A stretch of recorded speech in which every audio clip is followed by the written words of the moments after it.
Experience 11 days of Grand Europe trip with easy EMI of rupees 25,000 only with GT Holidays, South India's #1 travel brand. மக்கள் கலைஞர் புரட்சி கலைஞன் captain அவர்கள் நம்மிடையே இன்றைக்கு இல்லை. தமிழக மக்களை ஆட்கொண்ணா துயரத்தில் விட்டு சென்றிருக்கின்றார். திரைத்துறையினருக்கு மட்டுமல்லாமல் தமிழக மக்களுக்கும் ஒரு மாபெரும் இழப்பு கேப்டன் அவர்களுடைய இழப்பு. இன்றைக்கு கேப்டன் நினைவுகளை பற்றியும் கேப்டனை பற்றியும் பேசுவதற்காக இசையமைப்பாளர் பரணி அவர்கள் நம்மிடையே இணைந்திருக்கிறார். வணக்கம் சார். வணக்கம் சார். கேப்டனுங்கிறது எனக்கு முதல்ல பெரியண்ணா படம் தான் எனக்கு ஃபஸ்ட்டு சினிமாவில் கேட்டு திறந்து விட்ட படமே.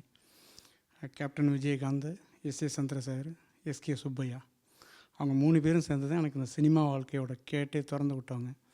அதில் கேப்டன் முக்கியமான பங்கு வகிக்கிறார். ஏன்னா அவர் தான் மிகப்பெரிய ஆக்டரு. அவரை வச்சு தான் ஊர் உலகம்லாம் போய் சென்றடையக்கூடிய வாய்ப்பு அந்த படத்துக்கு. அவர் நடிக்கக்குள்ளே அவர் நினச்சிருந்தா என்ன புது மியூசிக் போடுறீங்க அப்படின்னு என்னை தூக்கியிருக்கலாம். ஒரு காலம் எஸ்ஏஎஸ் அவரோட குருவாக இருந்ததுனால அதை கேட்கலையோ என்னமோ அப்படின்னு நான் அப்போ நினச்சேன். ஆனால் பழகி பார்த்ததில் கேப்டன் யாரையுமே எந்த தலையீடும் பண்ண மாட்டார். ஒரு புது கலைஞர்களை அந்தளவுக்கு தன்னோட ஃப்ரெண்டாக ஆக்கிக்கிறதுல அவரை போல் ஒரு மனுஷனை நான் பார்த்ததே கிடையாது. எவ்வளோ பேர்கிட்டே பழகிருக்கேன். அது மாதிரி கேப்டன் எல்லாருமே தன் வசமாக ஃப்ரெண்டாக இணைச்சிக்கக்கூடிய ஒரு கேரக்டர். அவர் எல்லாருக்குமே எல்லாம் கிடைக்கணும் அப்படின்னு நினைக்கிற கேரக்டர். ஏனோ சில நேரங்களில் அவர் பேசுகிறது அன்பாக கட்டி பிடிப்பார், சில நேரம் ஓங்கிட்டு வருவார். இதை நம்ம எல்லோரும் தப்பாக நினச்சிக்கிறோம். அவர் ஒரு வெள்ளந்தியான கேரக்டர். தெற்கேருந்து வந்ததுனால தெற்க உள்ள கேரக்டர் எப்படி இருக்குமோ அப்படியே தான் அவர். எவ்வளோ படம் நடித்தாலும் எவ்வளோ மாடர்ன் சினிமா வந்தாலும் அவர் அந்த கேரக்டர் அப்படியே அந்த வெள்ளந்தியாகவே தான் நான் அவரை பார்த்தேன். நான் பழகின வரைக்குமே அவர் வாய்ஸில் நான் தம் அடிக்கிற ஸ்டைலில் கேட்டேன் அப்படின்னு நிறைய இன்டர்வியூவில் சொல்லியிருக்கேன், நம்ம இன்டர்வியூலையும் சொல்லியிருக்கேன். அந்த மாதிரி அவரோட வாய்ஸை பாடி கேட்ட ஒரு இது எனக்கு இன்னும் அந்த கண்ணுக்குள்ளே அப்படியே நிற்கிது. அவர் பாடி காட்டின அந்த விஷயம். கேப்டனை போல் இப்போ நீங்கள் ஆரம்பத்தில் சொன்ன மாதிரி இது சினிமா உலகம் மட்டுமே இழக்கலை, இந்த ஒட்டுமொத்த தமிழகமே ஒரு நல்ல மனுஷனை இழந்துட்டு, மனித நேயமிக்க ஒரு மனுஷனை இழந்துட்டு. அதுதான் காலையிலேருந்து எனக்கு எந்த இதுவுமே ஓடலை. அவ்வளோ ஒரு அது என்னன்னு தெரியல, அப்படி ஆக்குபை பண்ணிட்டார் கேப்டன். ஆரம்பத்தில் இருந்த எனக்கு மனசே சரியாகவே பேசக்கூட முடியலை. எனக்கு அப்படி இருந்தது மனநிலை. என்ன பண்ணுறது, எல்லாருக்குமே ஒரு நாள் அந்த மாதிரி வரும். அவர் இன்னும் நிறைய காலம் வாழணும்னு என்னோடய ஆசை இருந்தது. அது நிறைவேறாமல் போச்சு. பாட வைக்கணும்னு நினச்சேன், அதுவும் நிறைவேறாமல் போச்சு. மாதிரி கேப்டனை பொறுத்தளவில் இன்னும் எவ்வளோ விஷயங்கள் சொல்லலாம். நான் பெரியண்ணா ரிலீஸ் ஆகி கமலா தேட்டரில் தான் போய் பார்த்தேன். கேப்டனுக்கு எவ்வளோ ஒரு வெறித்தனமான ரசிகர்கள் இருக்காங்க அப்படின்னு அந்த படம் நான் பார்க்கக்குள்ளே தெரிஞ்சுக்கிட்டேன். தந்தானே தாமரைப்பூ பாட்டு வந்தது, எல்லாருமே ஏந்திரிச்சு ஒன்ஸ் மோர்னு கத்தி கமலா தேட்டரில் ரிவைண்ட் பண்ணி திருப்பி அந்த பாட்டை போட்டாங்க. அது நானும் அங்கேருந்து பார்த்து அவ்வளோ வெறித்தனமான ரசிகர்கள். அவர் எப்படின்னா ஒரு சாமானிய பெண். நீங்கள் போனாலும் அப்படி தான் பேசுவார், நான் போனாலும் அப்படி தான் பேசுவார். எந்த மாற்றமும் அவர்கிட்ட பார்க்க முடியாது. கேப்டன்கிட்ட பொறுத்தளவில் போனோடனே என்ன சாப்பிட்டீங்களா அப்படின்னு கேட்பார். அந்த மாதிரியான ஒரு நல்ல பண்பாடு, ஒரு அந்த மாதிரி ஒரு மனித நேயத்தை அவர்கிட்ட தான் நான் பார்த்து நானும் கற்றுருக்கேன் அதை கேப்டன்ட்டேருந்து. என்னைக்காவது கம்போசிங்லாம் வந்திருக்காரா சார்? அவருடைய பழகிய நினைவுகளை பற்றி சொல்லுங்கள் சார். நான் சாங்கு தந்தானே தாமரைப்பூ சாங் பண்ணி அவருக்கு போட்டு காட்டினேன். ஃபஸ்ட்டு முதல்ல நான் அந்த படம் ஆரம்பிக்கக்குள்ளேயே பாட்டு நிலவே நிலவே சரிகம பதனி தான் ஏவி மாறார் தேட்டரில். அப்போல்லாம் ஒரு படம் ஆரம்பித்தா பாடல் பதிவுடன் ஆரம்பம்னு போடுவாங்க, ஆனால் பார்த்துருப்பீங்க. அந்த மாதிரி தான் பெரிய எனக்கு ஆரம்பித்தது ஏவி மாறார் தேட்டரில். அப்போ நான் சாங் ரெக்கார்டிங் பண்ணுறேன், எல்லோரும் வந்திருக்காங்க, கேப்டன் எல்லாருமே வந்திருக்காங்க. சாங் பண்ணி நான் போட்டேன், எல்லாருமே கேட்டு ரொம்ப நல்லா இருக்குன்னு சொன்னாங்க. அப்போ எனக்கு சந்தோஷமாக இருந்த நிறைய இன்டர்வியூவில் அதையும் நான் பேசியிருக்கேன். அது மாதிரி எனக்கு மறக்க முடியாத தருணங்கள் அவரு கூட தான். ஏன்னா சினிமாங்கிறதுக்கு யார் பிள்ளையார் சொல்லி போடுறாங்களோ அவங்கள தான் நம்ம நினைவில் வாழ்க்கையில் மறக்கவே முடியாது. அந்த மாதிரி கேப்டன், எஸ்எஸ், எஸ்.கே. சுப்பையா அந்த 3 பேருமே என்னால் லைஃப்பில் மறக்க முடியாத நபர்கள். அந்த படத்தில் விஜய் 3 சாங் பாடி கொடுத்தாரு, அதையும் எல்லா இன்டர்வியூலையும் சொல்லியிருக்கேன். அதனால் ஒரு படம், ஒரு ஆரம்பமே இந்த மாதிரி எனக்கு ஒரு படம் அமைஞ்சது. அது அந்த பாட்டு நான் பண்ணிவிட்டு அவர் இங்கே பொட்டானிக்கல் காலில் தான் ஷூட் பண்ணாங்க. ஷூட் பண்ணிட்டு ஒரு தடவை நான் அவரை பார்க்கக்குள்ள என்னை பெண்டு கழட்டாங்க பரணி இந்த மாதிரி அடித்து கொடுத்துட்டேன். அந்த பாட்டு எம்எஸ் மாதிரியும் இல்லை, இளையராஜா மாதிரியும் இல்லை, ஓன் கலர் தனியாக இருக்குது பரணி அப்படின்னு அவர் சொன்னது எனக்கு ஒரு மிகப்பெரிய அங்கீகாரமாக நான் அப்போ நினச்சேன். அவர் எவ்வளோ படங்கள் நடித்து வந்துட்டார். அந்த மாதிரி சொன்னார்.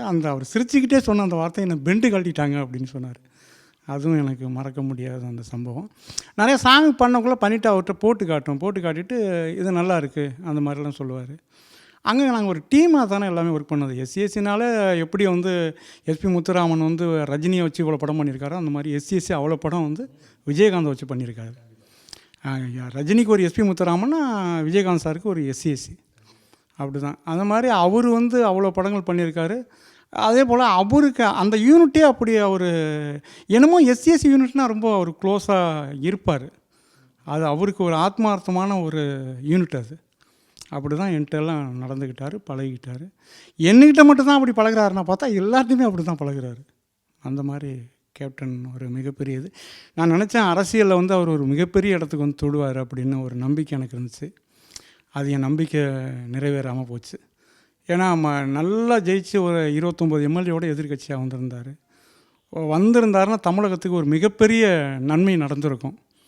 ஆனால் அதை கடவுள் அந்த வாய்ப்பை அவருக்கு கொடுக்காம எடுத்துருச்சு. அதெல்லாம் எல்லாருக்குமே, எனக்கு மட்டும் இல்லை, இந்த தமிழகத்துக்கு மிகப்பெரிய இழப்பு தான் அது. அது யாரும் இல்லைன்னா சொல்ல முடியாது. 100% தமிழகத்துக்கு மிகப்பெரிய இழப்பு கேப்டனுக்கு. கேப்டன் விஜயகாந்த் அவர்கள் இளைய தளபதி விஜய் அவர்களுடைய சினிமா வாழ்க்கையில் ஒரு மிகப்பெரிய பங்காற்றியிருக்காரு. அதை நீங்கள் கூட இருந்து பார்த்தவங்க, அதை பற்றி கொஞ்சம் சொல்லுங்கள் சார்.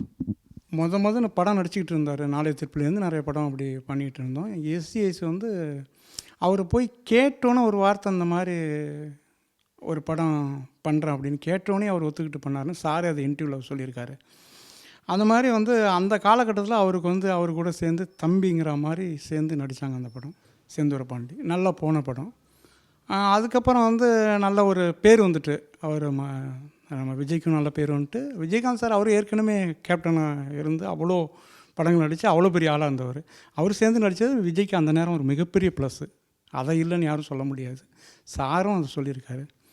அதுக்கப்புறம் இன்றைக்கி வந்து விஜய் எங்கேயோ வளர்ந்து உச்சத்தை தொட்டுட்டார். பட் இதுக்கு எல்லாருமே எங்கள் யூனிட் எல்லாருமே வருவாங்க. ஏன்னா இது எல்லாமே எங்கள் ஒரே யூனிட்டு தான்.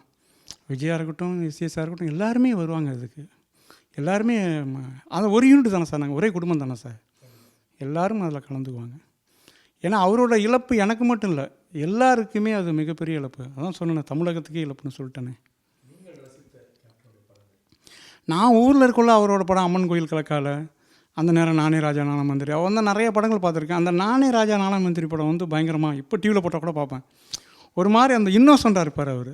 அந்த இன்னோசன்ஸ் அவருக்கு அவ்வளோ ஆப்டாக இருக்கும். எப்படி சின்ன தம்பியில் பிரபுக்கு இன்னோசன்ட் செட் ஆனிச்சு, இது ஒரு விதமான இன்னோசன்ட் இது கேப்டனுக்கு. அது ரொம்ப நல்லாயிருக்கும். எப்போ பார்த்தாலும் அதை நான் உட்காந்து ரசிப்பேன். ஏன்னா அதில் சில காமெடி இருக்குது. நீங்கள் ரொம்ப நல்லவங்களாக இருக்கீங்க அப்படின்னு இன்னொரு தடவை சொல்லு அப்படிம்பார். நீங்கள் ரொம்ப நல்லவராக இருக்கீங்க, அந்த காமெடி ரொம்ப நல்லாயிருக்கும். அந்த நல்லவராக இருக்கீங்கன்னு சொல்கிறது அவர் ரசிப்பார். திருப்பி சொல்லுவார். அவனுக்கு சொல்ல முடியாமல் ஓடி போய்டும். அந்த மாதிரி ஒரு காமெடி. அந்த படமே ரொம்ப நல்லாயிருக்கும். அந்த படம் நான் ரசித்த படம். நிறைய படம் இருக்குது, ஒரு படம் 2 படம். ரமணாலாம் சூப்பராக, இங்கே வந்து ரமணாலாம் ரொம்ப நல்ல படம். அவர் நடித்த நிறைய படம் இருக்குது. நான் இன்னோசன்ட் தனமாக ரசித்ததை சொல்கிறேன். ஆமாம், நிறைய பாட்டு இருக்குது சார். ராசாத்தி ஒன்று, காத்திருந்து எவ்வளோ பாடல் இருக்குது. அம்மன் கோயில்களுக்கு அத்தனை பாட்டும், உன் பார்வையில், 3 முடிச்சால. அவர் படம்னா ஃபுல் சாங்கு, ஒரு காலகட்டத்தில் ஃபுல் சாங்கு ஃபுல் ஆல்பம் தானே சார் ஹிட்டு. அது இளையராஜா சாரோட மியூசிக்கு, கேட்க வேணும், ஃபுல் ஆல்பம் ஹிட்டு. அப்படி தான் படங்கள் வரும். அதே போல் வந்து செந்தூரப்பூவே அவர் மனோஜுக்கு எல்லாம் பண்ணாங்க, அது பாட்டு எல்லாமே. இப்படி ஃபுல் ஆல்பம், யார் வெளியால் பண்ணால் கூட ஃபுல் ஆல்பம் ஹிட் ஆனது விஜயகாந்துக்கு. அந்த மாதிரி அப்போல்லாம் பாட்டு நல்லா இருக்கும்னு நினைக்கக்கூடிய காலகட்டம் அது. கதையும் பாட்டும் அவ்வளோ சூப்பராக இருக்கும். அவரும் வச்சுருக்கேன். நான் ரொம்ப ரசித்தது நம்ம தந்தான தாமரைக்குள்ளே நாக்கை துருத்திக்கிட்டு இப்படி பண்ணுவார், அந்த ஒரு ஸ்டெப்புக்கு ஆடுவார். அதை நான் பயங்கரமாக வச்சேன். ஊரில் எங்கள் பசங்கள்லாம் நாக்கை துருத்து வாங்கி போகணுன்னு பெரிய நான் அந்த மாடல், அது எனக்கு பயங்கரமாக பிடிக்கும். என்ன இது எனக்கு காலையிலேருந்து ஒரு மாதிரி ஆகிட்டு. காலையில் கேட்டோன்னே அந்த நியூஸ் முதல் நான் கேட்டோன்னே வாக்கிங் போய்ட்டுருந்தேன், அப்போ தான் அந்த நியூஸ் கேட்டேன். எனக்கு ஒரு நம்பிக்கை இருந்தது, எப்படியும் பழையபடி வந்துடுவார் அப்படின்னு ஒரு நம்பிக்கை இருந்துச்சு. அந்த நம்பிக்கை இந்த மாதிரி ஆகிடுச்சு. அதான் எனக்கு மிகப்பெரிய வருத்தம். எனக்கு அதை என்ன சொல்கிறது எனக்கு ஒன்றும் தெரியல. அதை பற்றி என்ன சொல்கிறதுன்னு தெரியல. அவங்க குடும்பத்துக்கு நம்ம என்ன ஆறுதல் சொல்ல முடியும்? பசங்க இருக்குது, பிரேமலதா அக்கா இருக்காங்க, சுதீஷ் அண்ணா இருக்கார். எல்லாருக்குமே நம்ம என்ன சொல்கிறது, ஆழ்ந்த இரங்கல் தான் சொல்ல முடியும். வேறு எதையும் நம்ம அவங்களுக்கு இதுக்கு எதுவுமே ஈடு பண்ண முடியாது. கேப்டன் கேப்டன் தான். அவர் எல்லாருக்குமே அது எப்படி அமைஞ்சதோ அந்தந்த கேரக்டருக்கு ஏற்ற மாதிரி அது அமையுது. அவர் ஒரு கேப்டன் மாதிரியே வாழ்ந்து மறைஞ்சிட்டார். ரொம்ப ஒரு அருமையான வார்த்தை. கேப்டன் மாதிரியே வாழ்ந்து மறைந்திருக்காருன்னு. இன்றைக்கி கூட ஒரு பதிவு பார்த்தேன். ஐயா சிவாஜி அவர்களுடைய மரணத்தில் அவ்வளவு ஒரு வீட்டு பிள்ளை மாதிரி அவ்வளோ வேலைகளை செய்து அந்த அந்த இறுதி ஊர்வலத்தை ஒழுங்குபடுத்தியிருக்காரு. அப்படிப்பட்ட ஒரு மாமனிதனை இன்றைக்கு நம்ம இழந்துறோம் அப்படின்றது ரொம்ப ஒரு சோகமான ஒரு விஷயம். நன்றி சார்.